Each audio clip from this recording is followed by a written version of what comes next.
গণতন্ত্রের পথে বাধা দিলে জনগণ রুখে দেবে বললেন সালাউদ্দিন আহমদ। ফ্যাসিবাদ বিরোধী শক্তির ঐক্যের তাগিদ।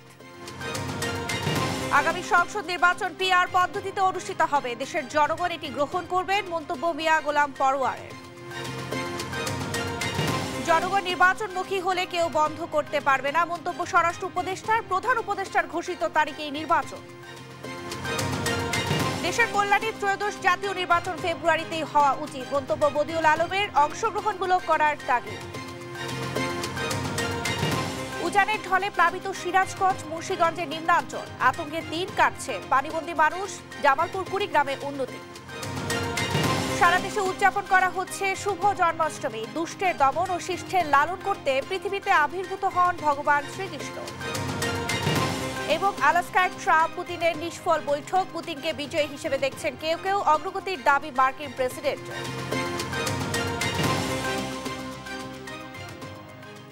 দেখছিলেন শিরোনাম সংবাদ দুপুরের, সঙ্গে আছি আমি শারমিন নেলসি। এবারে থাকছে বিস্তারিত। গণতন্ত্রের পথে যারাই বাধা দেবে তাদের বিরুদ্ধে জনগণ রুখে দাঁড়াবে বলে মন্তব্য করেছেন বিএনপির স্থায়ী কমিটির সদস্য সালাউদ্দিন আহমদ। শনিবার নয়াপল্টনে বিএনপির কেন্দ্রীয় কার্যালয়ে দলের চেয়ারপারসন বেগম খালেদা জিয়ার জন্মবার্ষিকী উপলক্ষে যুবদল আয়োজিত দোয়া মাহফিল ও আলোচনা অনুষ্ঠানে তিনি এই কথা বলেন। সালাউদ্দিন আহমেদ বলেন, বাংলাদেশের সমসাময়িক রাজনীতির প্রেক্ষাপটে বেগম খালেদা জিয়া দিক নির্দেশনা দিচ্ছেন। তার নির্দেশনা অনুযায়ী আলাপ আলোচনার মাধ্যমে গণতন্ত্রের পথে হাঁটছে বিএনপি। এ সময় গণতান্ত্রিক রাষ্ট্র নির্মাণে ফ্যাসিবাদ বিরোধী শক্তিকে জাতীয় ঐক্যে পরিণত করার উপর গুরুত্বারোপ করেন তিনি।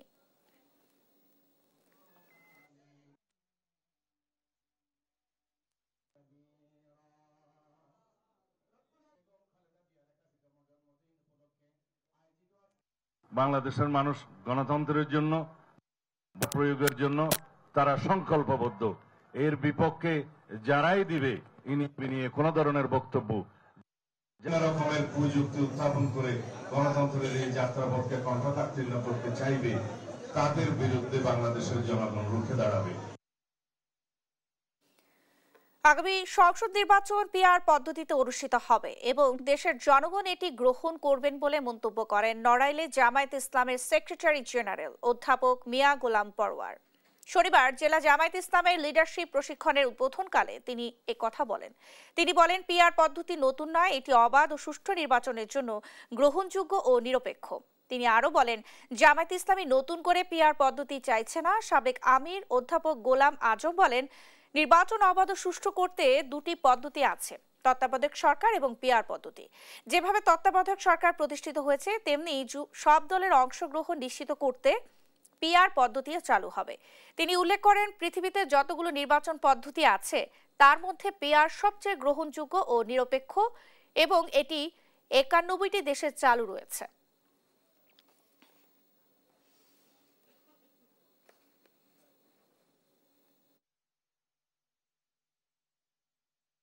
পিআর পদ্ধতি বাংলাদেশ জামাত ইসলামীর সাবেক আমির অধ্যাপক গোলাম আজম রাহিমাহুল্লাহ জামাত ইসলামীর কেন্দ্রীয় মজলিসে শোরা জেলা আমিরদের সম্মেলনে দেশের রাজনৈতিক নির্বাচন পরিস্থিতি নিরপেক্ষ করার ব্যাপারে যতগুলো পদ্ধতি পন্থা নিয়ে উনি বলতেন, তার মধ্যে কেয়ারটেকার সরকার একটা ছিল, এটা উনারই উদ্ভাবন। এবং আমাদের মজলিসে শোরায় উনি দ্বিতীয় এই প্রস্তাবটা উনি বলেছিলেন যে দুনিয়ার বিভিন্ন দেশে এই পদ্ধতি আছে, আমরা আগামী নির্বাচনকে সামনে রেখে এই পিআর পদ্ধতিতে নির্বাচন দাবি করেছি। জনগণ নির্বাচনমুখী হলে কেউ বন্ধ করতে পারবে না বলে মন্তব্য করেছেন স্বরাষ্ট্র উপদেষ্টা জাহির আলম চৌধুরী।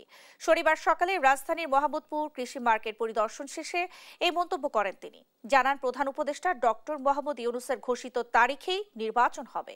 দেশে কোনো বড় মাপের চাঁদাবাজের ঠাঁই হবে না বলেও হুঁশিয়ারি দেন তিনি। এ বিষয়ে আরো জানাচ্ছেন ফাহিম ইউসুফ। দেশে প্রতিটি বাজারে পলিথিনের ব্যবহার বেড়েই চলছে। এ নিয়ে বিভিন্ন সংস্থা অভিযান চালালেও আসেনি কোনো পরিবর্তন। এবার এ তদারকিতে নেমেছে আইন শৃঙ্খলা বাহিনী। তারই ধারাবাহিকতায় রাজধানীর মোহাম্মদপুরের কৃষিবাজারে নিষিদ্ধ পলিথিনের উৎপাদন, পরিবহন ও বিপণন রোধ এবং জনসচেতনতা বাড়াতে কার্যক্রম পরিচালনা করেছে র্যাব। এতে অংশ নেন স্বরাষ্ট্র উপদেষ্টা জাহাঙ্গীর আলম চৌধুরী। এ সময় প্রতিটি দোকান ঘুরে পলিথিনের পরিবর্তে পাটের ব্যাগ ব্যবহারের জন্য সচেতন করেন স্বরাষ্ট্র উপদেষ্টা। বাজার ঘুরে সাংবাদিকদের সঙ্গে কথা বলেন তিনি। সম্প্রতি চাঁদাবাজির বিষয়ে উপদেষ্টা বলেন, মোহাম্মদপুর ও মিরপুরে চাঁদাবাজ বেশি। এই মোহাম্মদপুর মিরপুর এলাকায় চাঁদাবাজিটা একটু বেশি হয়। চাঁদাবাজিদের স্থায়ী বাংলাদেশে হবে না। এটা যে যত বড় চাঁদাবাজি হোক না কেন, তারে আমরা আইনের আওতায় নিয়ে আসবো। নির্বাচন ইস্যুতে স্বরাষ্ট্র উপদেষ্টা বলেন, কোনো রাজনৈতিক দলের কথা মতো নির্বাচন হবে না। জনগণ নির্বাচনমুখী হলে নির্বাচন আটকানোর সুযোগ নেই। প্রধান উপদেষ্টা যেটা বলেছে ওর উপরে আমাদের কারো কোনো কথা নেই। স্যার যেই তারিখে বলছে ওই তারিখে নির্বাচন হবে। জনগণ যেসব চাবে আমি নির্বাচনের দিকে চলে যাব, কারো কোনো শক্তি নাই নির্বাচন বন্ধ করা। বাজারে দোকানদার ও জনগণকে পলিথিন ব্যবহার থেকে বিরত থাকার আহ্বান জানান স্বরাষ্ট্র উপদেষ্টা। এখন কৃষকরা কিন্তু পাটের এরকম দাম পায় না। এখন আপনারা যদি পলিথিন ব্যবহার বন্ধ করে পাটের ব্যাগ ব্যবহার শুরু করেন, তবে আমাদের কৃষকরা লাভবান হবে, আমাদের স্বাস্থ্যসম্মত জিনিস হবে এবং পরিবেশের জন্য একটা ভালো জিনিস হবে। ফাহিম ইউসুফ, দেশ টিভি, ঢাকা।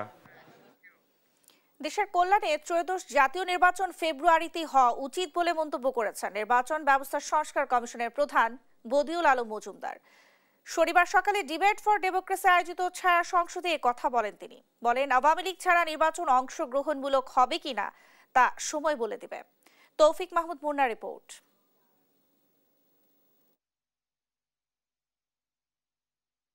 ফেব্রুয়ারিতে নির্বাচন করতে পুরোদমে কাজ শুরু করেছে নির্বাচন কমিশন। চলতি সপ্তাহে নির্বাচনী রোডম্যাপ ঘোষণা করবে কমিশন। উদ্দেশ্য ফেব্রুয়ারিতে জাতীয় নির্বাচন করা।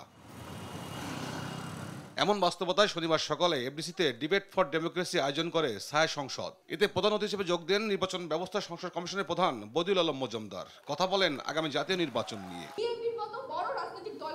ফেব্রুয়ারির মধ্যে নির্বাচন জরুরি উল্লেখ করে বদিউল আলম মজুমদার বলেন, পুরনো পদ্ধতিতে ভোট হলে আগের মতো বিতর্ক হতে পারে।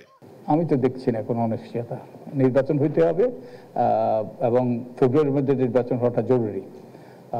আমি আশা করি তাই ঘটবে। সেটা হলো নিম্নকক্ষে বর্তমানে যে পদ্ধতি আছে এই পদ্ধতিতে নির্বাচন হবে, কিন্তু উচ্চকক্ষে হবে পিআর পদ্ধতিতে। কারণ উচ্চকক্ষের ভূমিকা ভিন্ন। যদি সংবিধান সংশোধনের জন্য উচ্চকক্ষেরও যে তাদেরও লাগবে, তাদেরও ভোটের প্রয়োজন হবে, তাদেরও অনুমোদন লাগবে। আওয়ামী লীগ নির্বাচনে অংশ নেওয়ার বিষয়টি আইনি প্রক্রিয়ার সমাধান হবে জানিয়ে তিনি বলেন, সময় বলে দেবে আওয়ামী লীগ ছাড়া নির্বাচন অংশগ্রহণমূলক হবে কিনা। সরকার আওয়ামী লীগের কার্যক্রম স্থগিত করেছে এবং নির্বাচন কমিশন তাদের যে সিম্বল, তাদের যে প্রতীক, সেটা স্থগিত করেছে। এখন এই সিদ্ধান্ত আমি আশা করি আইনি প্রক্রিয়ায় এটা শুরু হবে এবং আওয়ামী লীগ নির্বাচন করতে পারবে কি পারবে না সেটা আইনি প্রক্রিয়া শুরু হবে এবং তার প্রেক্ষিতে সরকার এবং নির্বাচন কমিশন সেই সিদ্ধান্ত নেবে। আমি আশা করি তারা সঠিক সিদ্ধান্ত নেবে, সেটা সময় বলে দেবে।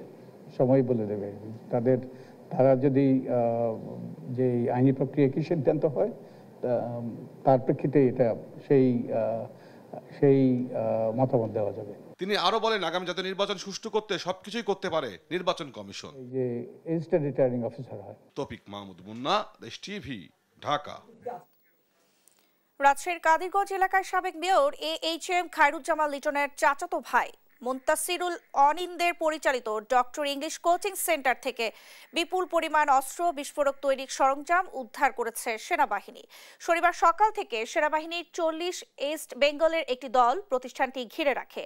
উদ্ধারকৃত সামগ্রীর মধ্যে রয়েছে 2টি বিদেশি এয়ারগান, একটি রিভলভার, দেশীয় তৈরি 6টি অস্ত্র, ট্রেজার গান, একটি GPS ডিভাইস, ওয়াকি-টকি 4টি, ম্যাগনেট এয়ারগান সীসা, সিম কার্ড 10টি, বাইনোকুলার, বিস্ফোরক তৈরির সরঞ্জাম, কম্পিউটার ও স্ক্যানার সহ নানা প্রযুক্তির সরঞ্জাম এবং 35টি মদের বোতল।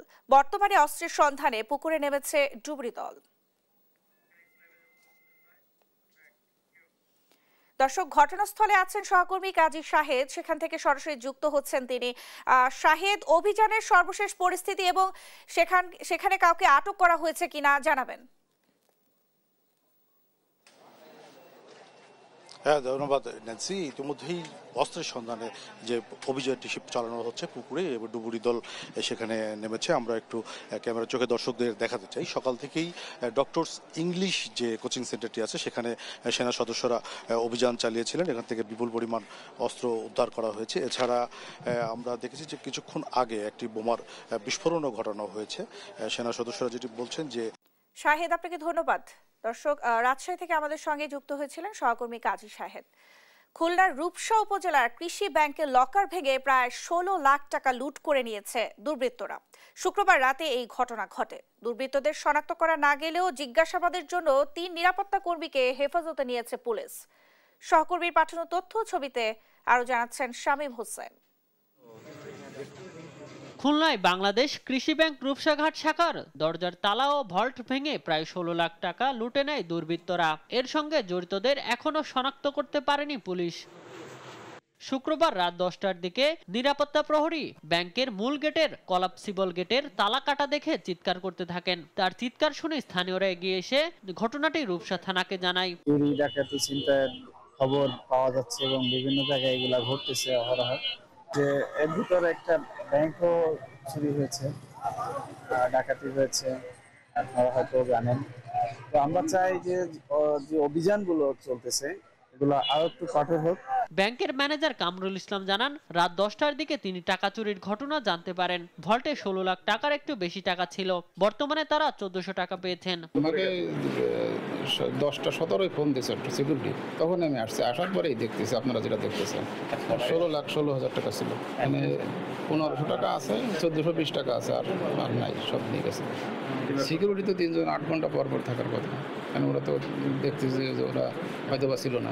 ঘটনার সত্যতা স্বীকার করে পুলিশ জানায়, ঘটনার সময় নিরাপত্তা প্রহরী ছিলেন না। জিজ্ঞাসাবাদের জন্য 3 নিরাপত্তা প্রহরীকে হেফাজতে নেওয়া হয়েছে। তো তাৎক্ষণিকভাবে আমরা রূপসা থানা পুলিশ, আমাদের জেলার ডিবি পুলিশ সহ আমরা যারা আমাদের এসপি স্যার সহ আমাদের যারা ঊর্ধ্বতন অফিসার আছে, আমরা বিষয়টা আমলে নিয়ে আমরা সেখানে যাই। তারা প্রাথমিকভাবে বলছে যে 10, 12 বা 15 লাখ টাকার মতো মিসিং আছে। আমরা আসলে চেষ্টা করছি যে কারা এই ধরনের কার্যক্রমগুলো ঘটাইছে এবং এই অপরাধের একটা সুষ্ঠু সমাধান বের করার জন্য। রূপসাঘাট এলাকার 3তলা ভবনের 2য় তলায় কৃষি ব্যাংকের শাখাটি অবস্থিত। ভবনটিতে আরো কয়েকটি প্রতিষ্ঠান রয়েছে। শামীম হোসেন, নিউজ ডেস্ক, দেশ টিভি। চাঁপাইনবাবগঞ্জের গোমস্তাপুরে একটি মহিলা মাদ্রাসায় 2 আবাসিক শিক্ষার্থীর রহস্যজনক মৃত্যু হয়েছে। শনিবার ভোরে ডোবার মোড় এলাকার শেফালি বেগম মহিলা হাফিজিয়া মাদ্রাসায় এই ঘটনা ঘটে। পুলিশ জানায়, শুক্রবার রাতে ঘুমের মধ্যে অসুস্থ হয়ে পড়লে মাদ্রাসার শিক্ষিকা তাদের উপজেলা স্বাস্থ্য কমপ্লেক্সে নিলে চিকিৎসক মৃত ঘোষণা করেন। মাদ্রাসা কর্তৃপক্ষ জানায়, অন্যান্য শিক্ষার্থীদের সঙ্গে ঘুমিয়ে পড়লেও হঠাৎ 2 জন অসুস্থ হয়ে পড়ে। উপজেলা স্বাস্থ্য কমপ্লেক্সের চিকিৎসক জানান, একজনকে মৃত অবস্থায় আনা হয়, অপরজন হাসপাতালে নেয়ার কিছুক্ষণ পর মারা যায়। গোমস্তাপুর থানার ওসি ওয়াদুদ আলম বলেন, মৃত্যু রহস্যজনক হওয়ায় লাশ ময়না তদন্তে পাঠানো হয়েছে এবং এই বিষয়ে তদন্ত চলমান রয়েছে।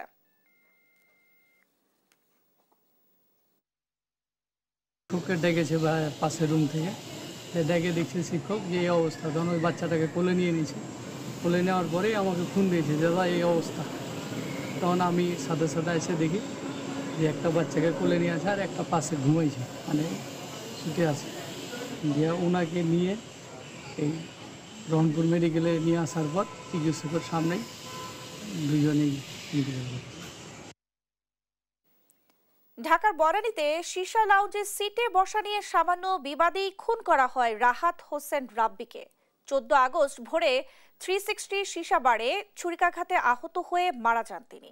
সিসিটিভি ফুটেজে শনাক্তের পর কুমিল্লা থেকে গ্রেফতার করা হয় অভিযুক্ত হামজা ও মুন্নাকে। তবে এখনো পলাতক সীসা বারের মালিক ইব্রাহিম। র্যাব বলছে, আধিপত্যের দ্বন্দ্বের জেরেই এই খুন। অবৈধ সীসা লাউঞ্জ বন্ধেও অভিযান চলছে। শাহাদাত ইশাদের প্রতিবেদন। ঢাকার বনানীর অভিজাত সীসা লাউঞ্জে সিট নিয়ে সামান্য বিবাদের জেরে হয় রক্তাক্ত হত্যাকাণ্ড। সীসা লাউঞ্জের আধিপত্য বিস্তারকে কেন্দ্র করে দ্বন্দ্ব শেষমেশ কেড়ে নিলেও রাহাত হোসেন রাব্বির জীবন। 14 আগস্ট ভোরে বনানীর 360 সীসা বারে রাহাতকে ছুরিকাঘাত করে হত্যার পর ঘটনাস্থল ছাড়ে ঘাতকরা। রক্তাক্ত অবস্থায় তাকে হাসপাতালে নেওয়া হলে মৃত ঘোষণা করে চিকিৎসক। এই ঘটনায় বনানী থানায় মামলা করেন ভুক্তভোগীর পরিবার। পরে সিসিটিভি ফুটেজ দেখে শনাক্ত করা হয় হত্যাকারীদের, যাদের মধ্যে হামজা ও মুন্নাকে কুমিল্লা থেকে গ্রেফতার করে র্যাব। ঘটনাস্থল এবং আশেপাশের সিসিটিভি ফুটেজ দেখে যা সংগ্রহপূর্বক বিশ্লেষণ করে আসামি শনাক্ত করতে সক্ষম হয়। গ্রেপ্তারকৃত আসামি হামজাকে প্রাথমিক জিজ্ঞাসাবাদে সে জানায় ঘটনার সাথে জড়িত অন্য আসামি মুন্না তার আশেপাশে অবস্থান করছে। হামজার দেওয়া তথ্যের ভিত্তিতে আসামি মুন্নাকেও কুমিল্লা জেলার বরুড়া থানাধীন গামুরুয়া এলাকা হতে গ্রেপ্তার করা হয়। র্যাব জানায় আধিপত্যকে কেন্দ্র করেই এমন হত্যাকাণ্ড। ঘটনার পর থেকেই পলাতক সীসাবারের মালিক ইব্রাহিম, তাকেও ধরতে কাজ করছে তারা। ভিকটিম রাহাতের সাথে আসামিদ্বয়ের দীর্ঘদিন যাবৎ বন্যী সীসা লাউঞ্জে আসা যাওয়া এবং এর মাধ্যমে পরিচয় ছিল এবং সীসা লাউঞ্জের ভিতর আধিপত্য বিস্তারকে কেন্দ্র করে তাদের ভিতরে দ্বন্দ্ব চলমান ছিল। অবৈধ সীসাবার বন্ধে কাজ করছেন বলেও জানান র্যাবের এই কর্মকর্তা। এটা নিয়ে র্যাব কাজ করছে যে এইসব এলাকায় আমাদের এওয়ারে যতগুলো অবৈধ লাউঞ্জ আছে আমরা মাদকদ্রব্য নিয়ন্ত্রণ অধিদপ্তরের সাথে কোঅর্ডিনেশন সম্পন্ন করে দেন আমরা ইনশাআল্লাহ এইসবের বিরুদ্ধে অভিযানে যাব। শাহাদাত নিশাদ, দেশ টিভি, ঢাকা। দেখছেন সংবাদ দুপুর। এই সরকার জুলাই আগস্টের শহীদদের রক্তের সাথে বেইমানি করেছে বলে মন্তব্য করেছেন বিশিষ্ট অর্থনীতিবিদ ডক্টর রেজা কিবরিয়া। শনিবার প্রেস ক্লাবে জনতা পার্টি বাংলাদেশের আয়োজিত ৩৬ জুলাই গণ অভ্যুত্থানের প্রত্যাশা ও আগামী নির্বাচন শীর্ষক আলোচনা সভায় কথা বলেন তিনি। এ সময় তিনি আরো বলেন, এই সরকার নিরপেক্ষ নয়, নির্দিষ্ট দলকে ক্ষমতায় নিয়ে এই সরকার এখনই কাজ করছে। এই সময় জনতা পার্টি বাংলাদেশের নির্বাহী চেয়ারম্যান গোলাম সারোয়ার মিলন বলেন, আগামী নির্বাচন হতে হবে তত্ত্বাবধায়ক সরকার বা নির্বাচনকালীন সরকারের মাধ্যমে।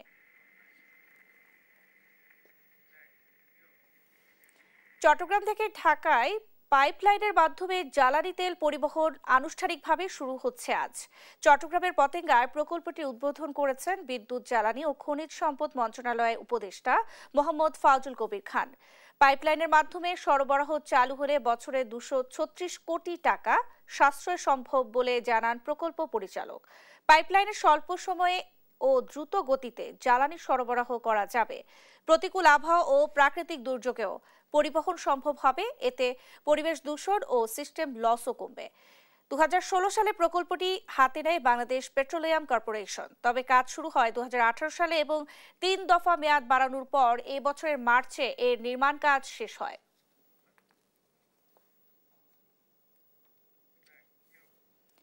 সিলেটের কোম্পানিগঞ্জ উপজেলার ভোলাগঞ্জ পাথর কুয়ারি থেকে পাথর লুট ও চুরির ঘটনায় অজ্ঞাতনামা 1500 জনকে আসামি করে কোম্পানিগঞ্জ থানায় মামলা দায়ের করা হয়েছে। শুক্রবার কোম্পানিগঞ্জ থানা ভারপ্রাপ্ত কর্মকর্তা উজায়ের আল মাহমুদ আদনান জানান, খনিজ সম্পদ উন্নয়ন ব্যুরোর মহাপরিচালক মোহাম্মদ আনোয়ারুল হাবিব এই মামলা দায়ের করেন। মামলায় বলা হয়েছে, গত বছরের 5 আগস্ট থেকে দুষ্কৃতিকারীরা অবৈধভাবে কোটি টাকার পাথর লুট করেছে। এর মধ্যে জাফলং ও সাদা পাথর থেকেও পাথর চুরি হয়েছে। হাইকোর্ট লুট হওয়া পাথর উদ্ধার করে প্রতিস্থাপন এবং লুটেরাদের তালিকা দাখিলের নির্দেশ দিয়েছে। সাম্প্রতিক 3 দিনের অভিযানে সিলেট সহ সারা দেশে 1,09,000 ঘনফুট পাথর উদ্ধার করা হয়েছে, যার মধ্যে নারায়ণগঞ্জ থেকে 40,000 মেট্রিক টন পাথর পাওয়া গেছে। এই ঘটনায় 5 জনকে গ্রেফতার করেছে কোম্পানিগঞ্জ থানা পুলিশ। প্রশাসন অভিযান অনির্দিষ্টকাল পর্যন্ত চালিয়ে যাবে বলে জানায় প্রশাসন।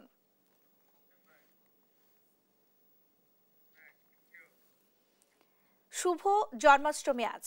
এই উৎসব ঘিরে ঢাকের তালে নেচে গিয়ে ঢাকেশ্বরী মন্দিরে উদযাপন করছেন হিন্দু ধর্মাবলম্বীরা। সকাল 8টায় চণ্ডীপাঠ ও গীতাযজ্ঞের মধ্য দিয়ে শুরু হয় জন্মাষ্টমীর আনুষ্ঠানিকতা। বিকেলে পলাশীর মোড়ে ঐতিহাসিক কেন্দ্রীয় জন্মাষ্টমী শোভাযাত্রা উদ্বোধন করবেন সেনা প্রধান জেনারেল ওয়াকারুজ্জামান। এদিকে সারা দেশের র্যালি, চণ্ডীপাঠ সহ নানা আনুষ্ঠানিকতার মধ্য দিয়ে জন্মাষ্টমী পালন করছেন সনাতন ধর্মাবলম্বীরা। আলিমুজ্জামান সাফওয়ানের রিপোর্ট, জানাচ্ছেন এনআই নাহিদ। অত্যাচারীর বিরুদ্ধে দুর্বলের অধিকার প্রতিষ্ঠা এবং দুষ্টের দমন ও শিষ্টের লালন করতে পৃথিবীতে আবির্ভূত হয়েছিলেন ভগবান শ্রীকৃষ্ণ। সনাতন ধর্মাবলম্বীদের এই বিশ্বাসকে কেন্দ্র করে আজ সারা দেশে উদযাপিত হচ্ছে শুভ জন্মাষ্টমী। হিন্দু ধর্মগ্রন্থ অনুযায়ী ভাদ্র মাসের শুক্লপক্ষের অষ্টমী তিথিতে মহাবতার শ্রীকৃষ্ণের আবির্ভাব ঘটে। অনুষ্ঠানে আগতরা বলছেন, পাশবিক শক্তি যখন ন্যায় নীতি, সত্য ও সুন্দরকে গ্রাস করতে উদ্যত হয়েছিল, তখন মানব কল্যাণ ও ধর্ম প্রতিষ্ঠার জন্য জন্ম নেন শ্রীকৃষ্ণ। খুবই ভালো লাগছে, বিশেষ করে বাচ্চাদেরকে নিয়ে এসেছি। বাচ্চারা খুব এনজয় করছে। এটা একটা মিলন মেলা। কেবল তো শুরু হলো, বুঝলেন, এখানে প্রথম শুরু হলো খালি একটু মিউজিক বাজানো। হ্যাঁ, আচ্ছা, এবার খাওয়া দাওয়া হবে, তারপরে যখন র্যালিতে যাব তখন দেখতে পারবেন আপনারা। জন্মাষ্টমী ঘিরে নেচে গেয়ে শ্রীকৃষ্ণের জন্মতিথি উদযাপন করছে হিন্দু ধর্মাবলম্বীরা। যোগ দিয়েছেন বিদেশ থেকে আগত পর্যটকরা। Yeah, it's very fine and we are really blessed to come here this place. कोई ऐसा डिफरेंस तो नहीं है, अच्छा है यहाँ पे, सेम लाइक इंडिया। और हैप्पी जन्माष्टमी सबको ढाका से मेरे इंडियंस को। দুপুর ৩টায় জন্মাষ্টমী শোভাযাত্রা উদ্বোধন করবেন সেনাপ্রধান জেনারেল ওয়াকারুজ্জামান, সঙ্গে থাকবেন নৌ ও বিমান বাহিনীর প্রধান। রাতে ঢাকেশ্বরী মন্দিরে অনুষ্ঠিত হবে শ্রীকৃষ্ণ পূজা। এছাড়া সারা দেশে যথাযথ ধর্মীয় ভাবগাম্ভীর্য ও উৎসাহ উদ্দীপনার মধ্য দিয়ে পালিত হচ্ছে জন্মাষ্টমী। NI নাহিদ, দেশ টিভি, ঢাকা। রাজধানীর ঢাকেশ্বরী মন্দিরে আছেন সহকর্মী আলিমুজ্জামান সাফওয়ান, সেখান থেকে সরাসরি যুক্ত হচ্ছেন তিনি। সাফওয়ান, জন্মাষ্টমীর আনুষ্ঠানিকতা সম্পর্কে বিস্তারিত জানাবেন আমাদের। ন্যান্সি, আমি এই মুহূর্তে ঢাকেশ্বরী মন্দিরে রয়েছি এবং আজকে জন্মাষ্টমী উপলক্ষে সকাল থেকে যে আনুষ্ঠানিকতা চলছিল সেটি হচ্ছে গীতাযজ্ঞ এবং সেটি কিছুক্ষণ আগেই শেষ হয়েছে এবং আমার এখানে যে পূজাঙ্গন দেখতে পাচ্ছেন এখানেই কিন্তু জন্মাষ্টমীর যে প্রথম আনুষ্ঠানিকতা গীতাযজ্ঞ সেটি কিন্তু হয়েছে এবং কিছুক্ষণ আগে শেষ হওয়ার পর এখানকার যেই পূজা মণ্ডপ রয়েছে সেখান থেকে কিন্তু তারা ঘোষণা দিয়েছেন যে পরবর্তী আনুষ্ঠানিকতার জন্য তারা এখন প্রস্তুতি নিচ্ছেন এবং সেটি হওয়ার কথা রয়েছে পলাশীর মোড়ে এবং সেখানে কিন্তু যোগ দিবেন তেন বাহিনী প্রধান এবং সেখানকার জন্মাষ্টমীর যেই মূল র্যালি রয়েছে সেটি উদ্বোধন করবেন সেনাপ্রধান জেনারেল ওয়াকারুজ্জামান, আর তার সঙ্গেই থাকবেন দুবাহিনীর প্রধান। তো তারা কিন্তু ওই জায়গার জন্যই আসলে এখানের যত জিনিসপত্র পলাশীর মোড়ের দিকে ছিলেন হিন্দু ধর্মাবলম্বীরা যারা ছিলেন তারাও কিন্তু একই সাথে ঢাকেশ্বরী মন্দির এখন ত্যাগ করছেন এবং পলাশীর মোড়ে তারা অবস্থান নিচ্ছেন এবং সেখানে জন্মাষ্টমীর যে র্যালি সেটি শুরু হয়ে ঢাকার বিভিন্ন সড়ক প্রদক্ষিণ করবে এবং এটি শেষ হবে বাহাদুর শাহ পার্কে গিয়ে, এমনটি কিন্তু আমরা জানতে পেরেছি এবং তারপরে সেটি আবার ঢাকেশ্বরী মন্দিরে প্রবেশ করবে যারা ভক্তানুরাগী রয়েছেন এবং তারপর সন্ধ্যা থেকে শুরু হবে শ্রীকৃষ্ণ পূজা এবং সেটি এই পূজা অঙ্গনেই হওয়ার কথা রয়েছে, এমনটি কিন্তু আমরা জানতে পেরেছি। তো এই সবকিছু মিলে আজকের যে কর্মসূচি সবকিছু মিলে এখানকার যে আইন শৃঙ্খলা পরিস্থিতি সবকিছু কিন্তু ব্যাপক ছিল, নিয়ন্ত্রণে ছিল পুলিশের এবং এখানে বিপুল পরিমাণ পুলিশ সদস্য মোতায়েন ছিল একই সাথে ভিতরে এবং বাইরে এবং কিছুক্ষণ আগে সেনাবাহিনীর সদস্যরাও কিন্তু এখানে নিরাপত্তার ব্যবস্থা সেটি পরিদর্শন করেছেন, যেহেতু সেনাপ্রধান আসবেন এবং তারা এই পলাশীর যে মোড় রয়েছে সেখানেও কিন্তু উপস্থিত রয়েছে। তা আমরা আসলে অপেক্ষা করছি আজকে দুপুর ৩টায় সেখানে জন্মাষ্টমীর যে আনুষ্ঠানিক র্যালি সেটি শুরু হওয়ার অপেক্ষা রয়েছে। তো ন্যান্সি, আমার কাছে ঢাকেশ্বরী মন্দির থেকে জন্মাষ্টমীর ছিল সর্বশেষ খবর। সাফওয়ান, আপনাকে ধন্যবাদ। দর্শক, ঢাকেশ্বরী মন্দির থেকে আমাদের সঙ্গে যুক্ত হয়েছিলেন সহকর্মী আলিমুজ্জামান সাফওয়ান। এ বিষয়ে আরো জানাতে সিরাজগঞ্জ থেকে সরাসরি যুক্ত হচ্ছেন সহকর্মী শুভ কুমার ঘোষ।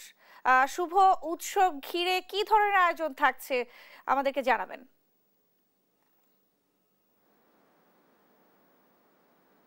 ন্যান্সি, সিরাজগঞ্জে সকাল থেকেই কিন্তু জন্মাষ্টমী উপলক্ষে অনেক আয়োজন করা হয়েছিল এবং সর্বশেষ আমরা আছি সিরাজগঞ্জের তারাশে গোবিন্দ মন্দিরে। এইখানেও কিন্তু আলোচনা সভা, র্যালি এবং প্রসাদ বিতরণের মধ্যে দিয়ে কিন্তু কিছু অনুষ্ঠান শেষ হয়েছে, কিন্তু এখানে কিন্তু সংগতি জানিয়েতে সিরাজগঞ্জ জেলা বিএনপি নেতৃবৃন্দ এসেছেন। এই অনুষ্ঠানটা কিন্তু আয়োজন করেছেন উপজেলা পূজা উদযাপন পরিষদ, সহযোগিতা করেছেন পৌর শাখা এবং পৌর বিএনপি, উপজেলা বিএনপি সব বিভিন্ন সংগঠন কিন্তু তাদেরকে সার্বিক সহযোগিতা করে গিয়েছেন, সহযোগিতা করেছে উপজেলা প্রশাসন। আমরা একটু কথা বলবো তারা উপজেলা যে পূজা উদযাপন পরিষদের আহ্বায়ক আছেন, যে কি কর্মসূচি ছিল আজকে আপনাদের? আমাদের আজকে কর্মসূচি ছিল, আজকে ভগবান শ্রী কৃষ্ণর জন্মাষ্টমী উপলক্ষে আমরা তারাশ উপজেলা পূজা উদযাপন পরিষদ, পৌর পূজা উদযাপন পরিষদ, সনাতন সংস্থা এবং তারাশ উপজেলার সর্বস্তরের ভক্তবিন্দুর আগমনে আমাদের এই অনুষ্ঠানটা আমরা শুরু করি এবং সেইখানে আমাদের থেকে আমাদের প্রাণপ্রিয় নেতা আমাদের সাইদুর রহমান বাচ্চু ভাই, উনি এসে আমাদের এই অনুষ্ঠানটাকে প্রাঞ্জল করেছেন এবং উনি আমাদের হিন্দুদের উদ্দেশ্যে অনেক কথা বলেছেন আমাদের এই ধন্যবাদ ওনাকে। আসলে আমরা দেখেছি যে জেলা বিএনপির যিনি সাধারণ সম্পাদক আছেন এবং কেন্দ্রীয় নির্বাহী কমিটির সদস্য সাইদুর রহমান বাচ্চু, উনি এখানে অনেক দিক নির্দেশনামূলক বক্তব্য দিয়েছেন। উনি অভয় দিয়েছেন এই আঞ্চলিক যারা হিন্দু সম্প্রদায় আছেন তাদেরকে যে কোনো বিপদে পাশে থাকার প্রত্যাশাও ব্যক্ত করেছেন। আমরা একটু কথা বলবো তার সঙ্গে, খুব সংক্ষেপে একটু বলবেন। জি ধন্যবাদ। আসলে আপনারা জানেন যে গত 5ই আগস্ট থেকে আমরা কিন্তু জনাব তারেক রহমানের নির্দেশে হিন্দু সম্প্রদায়ের পাশে থেকেছি এবং যে কথাটি ওবায়দুল কাদের একসময় বলেছিল যে বাংলাদেশ থেকে আওয়ামী লীগ যদি রাষ্ট্রীয় ক্ষমতাচ্যুত হয় তাহলে বাংলাদেশে 5 লক্ষ লক্ষ মানুষ মৃত্যুবরণ করবে এবং হিন্দু সম্প্রদায়ের উপরে নির্যাতন হবে, নিপীড়ন হবে।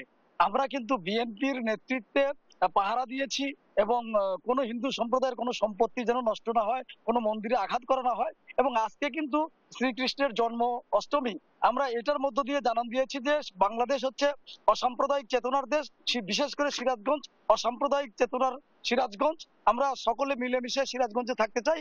যদি হিন্দু সম্প্রদায়ের উপরে কেউ কোনো আক্রমণ অথবা কোনো ধরনের ঘটনা ঘটালে আমরা তাদের বিরুদ্ধে অবশ্যই সাংগঠনিক ব্যবস্থা নেব। আসলে আমরা দেখেছি যে আসলে যে উপজেলা পূজা উদযাপন পরিষদের পক্ষ থেকে কিন্তু অনেক বড় একটা র্যালি সর্বশেষ এখানে প্রদর্শিত হয়েছে। তারাশের কিন্তু বিভিন্ন সড়ক প্রদক্ষিণ করেছে। ন্যান্সি, এই ছিল আমার কাছে তারাশ থেকে সর্বশেষ তথ্য। শুভ, আপনাকে ধন্যবাদ। দর্শক, সিরাজগঞ্জ থেকে আমাদের সঙ্গে যুক্ত হয়েছিলেন সহকর্মী শুভ কুমার ঘোষ। উজানের ঢলে প্লাবিত হয়েছে সিরাজগঞ্জ ও মুন্সিগঞ্জের নিম্নাঞ্চল। এতে আতঙ্কে দিন কাটাচ্ছে পানিবন্দী মানুষ। তবে পানি উন্নয়ন বোর্ড জানায় 2-1 দিন পানি বেড়ে বিপদসীমার কাছাকাছি বা অতিক্রম করলেও ভারী বন্যার সম্ভাবনা নেই। এদিকে জামালপুর ও কুড়িগ্রামে কিছুটা উন্নতি হয়েছে বন্যা পরিস্থিতির। সহকর্মীদের পাঠানো তথ্য ছবিতে বিস্তারিত জানাচ্ছেন শায়লা খান। উজান থেকে নেমে আসা পাহাড়ি ঢল ও টানা বর্ষণে সিরাজগঞ্জে দ্রুত গতিতে বাড়ছে যমুনার পানি। এতে জেলার অভ্যন্তরীণ নদ নদীর পানিও বাড়তে শুরু করেছে। ফলে আতঙ্কিত হয়ে পড়েছেন নদী পাড়ের মানুষ। লালমনিরহাটের তিস্তায় কমেছে পানি। ডালিয়া ব্যারেজ পয়েন্টে পানি বিপদসীমার নিচ দিয়ে প্রবাহিত হচ্ছে। বন্যার পানি নেমে যাওয়ায় নদী পাড়ে ভেসে উঠছে ক্ষতচিহ্ন। ক্ষতি হয়েছে গ্রামীণ কাঁচা সড়ক, বীজতলা, আমন ক্ষেত সহ মৌসুমী ফসল। হঠাৎ করে তিস্তা নদীর পানি আসছে, আসার পর নদী নালা হয় এমন অবস্থা হয়েছে, রাস্তাঘাট ঘর বাড়ি সবই ভেঙে গেছে। অনেক ক্ষয়ক্ষতি হয়েছে। আমার প্রায় 100 শতক মাটির মতো আমার ওই বালু পড়িয়া ওয়াখাত নষ্ট হয়ে গেছে। আবারও লাগাইতেছি, টাসা প্রায় 200 আটির মতো ভাসি গেছে। মুন্সিগঞ্জের টঙ্গিবাড়ি উপজেলার দিঘির পাড় বাজারে পদ্মার শাখা নদীর ভাঙন নিয়ন্ত্রণে আসলেও আতঙ্ক কাটেনি বাজারের নদী তীরবর্তী ব্যবসায়ীদের। পানি বৃদ্ধির সাথে সাথে নদীতে স্রোত বৃদ্ধি পেলে আবারও ভাঙনের কবলে পড়ার শঙ্কায় স্থানীয়রা। মঙ্গলবার নদীতে বিলীন হয়ে যায় বাজারের 10টি দোকান। কুড়িগ্রামে সব নদ নদীর পানি কমতে থাকায় জেলায় বন্যা পরিস্থিতির উন্নতির দিকে। তবে কৃষি বিভাগ জানায় এরই মধ্যে বন্যায় 500 হেক্টর জমির বিভিন্ন ফসলের ক্ষতি হয়েছে। এর মধ্যে রোপা আমন 350 হেক্টর। তাইও এলা রিক্সা চলে গা, তার 300 বিঘা জমি অটো চলে খাওয়া লাগছে। কি করি বাবা, আমার আর কোনো উপায় নাই। আমাদের এই নদী ভাঙন থেকে আমাদের রক্ষা করেন। জামালপুরে যমুনা নদীতেও কমেছে পানি। তবে আগামী কয়েকদিন এই জেলার বিভিন্ন নদ নদীতে পানি বাড়ার পূর্বাভাস দিয়েছে পানি উন্নয়ন বোর্ড। শায়লা খান, নিউজ ডেস্ক, দেশ টিভি। চট্টগ্রামের বাকুলিয়ায় আহাদ কনভেনশনের পাশে ভয়াবহ অগ্নিকাণ্ডে মুহূর্তেই ছাই হয়ে গেছে কোটি টাকার মালামাল। আগুনের লেলিহান শিখায় পুড়ে গেছে 2টি কারখানা ও পুরবী পরিবহনের 8টি গাড়ি। টানা 8 ঘন্টার চেষ্টায় আগুন নিয়ন্ত্রণে আনলেও ব্যবসায়ীরা বলছেন জীবনের সঞ্চিত সম্বল হারিয়ে তারা এখন নিঃস্ব। সহকর্মী আজিজা হক পায়েলের পাঠানো তথ্য ছবিতে আরো জানাচ্ছেন অঙ্কন চৌধুরী। শুক্রবার রাত 1টার দিকে আহাদ কনভেনশনের পাশে ভয়াবহ অগ্নিকাণ্ডে মুহূর্তেই আগুন ছড়িয়ে পড়ে বাঁশের ঝুট মিল ও প্লাস্টিক কারখানায়। এতে মোহাম্মদিয়া শাহ আমানত ট্রেডিং ও শাহ মেসার্স আমানত প্লাস্টিক কারখানা সম্পূর্ণরূপে পুড়ে যায়। আমাদের সব মালে ক্ষতি হয়ে গেছে, যা মাল ছিল সব পুড়ে ছাই হয়ে গেছে। আমাদের গুদাম যেটা ছিল গুদামের মাল সব পুড়ে গেছে। বিশেষ করে আমাদের মোহাম্মদিয়া শাহ আমানত প্লাস্টিক, এটা তো বিশাল একটা গুদাম, প্রায় আপনার এক কানি না হলে আপনার প্রায় 16-17 ঘন্টার উপর। আমাদের মালিকের অনেক টাকা লস। আমাদের এই পুরবী যে নতুন গাড়ি 8টা গাড়ি এবার মুখত বাইর করিবার পথে এই 8টা গাড়ি চলে গেছে ফুল। 1:40-45 বাজে আইসা দেখতেছি ভয়াবহ আগুন। আমরা তো পাশে বেরোতে পারতেছি না, এত ভয়াবহ যে আগুন, মানে 50 মিটারের পাশাপাশি থাকি আমরা, পাশে যাইতে পারতেছি। দেখে কি সব পুড়ে যেতে আসছে। এখন তো কাজে কিছু ইয়ে করার ব্যবস্থা নেই আমাদের থেকে। আমরা বাড়িয়েছি, ফায়ার সার্ভিস আসছে, ফায়ার সার্ভিস যথেষ্ট পরিমাণ চেষ্টা করছে, কিছু করতে পারছে না। ফায়ার সার্ভিসের 11টি ইউনিট টানা 8 ঘন্টার চেষ্টায় আগুন নিয়ন্ত্রণে আনলেও এখনো চলছে ডাম্পিং এর কাজ। কর্তৃপক্ষ জানায় ঝুট কাপড় থাকায় আগুন দ্রুত ছড়িয়ে পড়ে, যা নিয়ন্ত্রণে আনতে সময় লেগেছে। আগুনের ভয়াবহতায় পাশের আরেকটি গোডাউনও ক্ষতিগ্রস্ত হয়েছে। 45 মিনিটের সময় আমরা আগুনকে নিয়ন্ত্রণ করেছি। এখন আমাদের ড্যাম্পিং ডাউন চলতেছে। হঠাৎ আগুন লাগায় ক্ষতিগ্রস্ত হয়েছে কোটি কোটি টাকা সম্পদ, তবে এখনো কোনো প্রাণনাশের খবর পাওয়া যায়নি। আগুনের সূত্রপাত কিভাবে হয়েছে তা তদন্তে কাজ করছে ফায়ার সার্ভিস। অঙ্কন চৌধুরী, নিউজ ডেস্ক, দেশ টিভি। দেখছেন সংবাদ দুপুর। মার্কিন প্রেসিডেন্ট ডোনাল্ড ট্রাম্পের পরাজয় না হলেও নিঃসন্দেহে বিজয়ী রুশ প্রেসিডেন্ট ভ্লাদিমির পুতিন। আলাস্কায় দ্বিপাক্ষিক বৈঠক শেষে আরও একটি আলোচনার প্রতিশ্রুতি ছাড়া কিছুই পাননি তিনি। অন্যদিকে যুক্তরাষ্ট্রে দাঁড়িয়ে শত্রুর বিরুদ্ধে পুতিনের হুঙ্কারকে পিআর ভিক্টরি বলছেন সাবেক মার্কিন জাতীয় নিরাপত্তা উপদেষ্টা জন বোল্টনের মতো বিশেষজ্ঞরা। নীরব দাসের রিপোর্ট। ৬ বছর পর মুখোমুখি মার্কিন প্রেসিডেন্ট ডোনাল্ড ট্রাম্প ও রুশ প্রেসিডেন্ট ভ্লাদিমির পুতিন। আলাস্কায় দুনেতার ঐতিহাসিক বৈঠক শেষ হলেও আলোচনায় প্রভাব বিস্তার ও অর্জন নিয়ে এখনো চলছে চুলচেরা বিশ্লেষণ। ৩ ঘন্টার ক্লোজ ডোর বৈঠকে বদলায়নি ইউক্রেনের ভাগ্য। মস্কো ওয়াশিংটনের সম্পর্ক উন্নয়ন ও বন্দি বিনিময় নিশ্চিত করা ছাড়া ট্রাম্পের অর্জনের ঝুলি এক প্রকার ফাঁকা। তবে মার্কিন প্রেসিডেন্টের মতে সমঝোতা ও ভবিষ্যৎ আলোচনার পথ মসৃণ হয়েছে।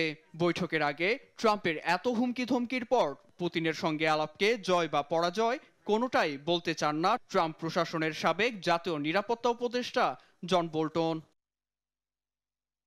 আরও একটি আলোচনায় বসার তারিখ ছাড়া ট্রাম্প খালি হাতেই ফিরেছেন বলা যায়। অন্যদিকে পুতিন সম্পর্ক উন্নয়নের মধ্য দিয়ে নিষেধাজ্ঞা প্রত্যাহারের পথ খুঁজে নিয়েছে। যুদ্ধবিরতি প্রসঙ্গে তিনি অনড়। স্পষ্টতই ট্রাম্পের চেয়ে পুতিন এগিয়ে। বৈঠক শেষে সংবাদ সম্মেলনে ট্রাম্পের পাশে দাঁড়িয়ে ইউক্রেন ও ইউরোপীয় মিত্রদের সহিংসতা বন্ধ ও জাতীয় নিরাপত্তায় সর্বোচ্চ পদক্ষেপ নেয়ার তাগিদ দিয়েছেন রুশ প্রেসিডেন্ট। মার্কিন ভূখণ্ডে দাঁড়িয়ে যেন শত্রুকে সতর্ক বার্তা দিলেন সাবেক কেজিবির কর্মকর্তা। পরবর্তী বৈঠকের জন্য ট্রাম্পকে মস্কোয় আমন্ত্রণ জানিয়ে পরিস্থিতি নিয়ন্ত্রণের সুযোগও হাতছাড়া করেননি তিনি।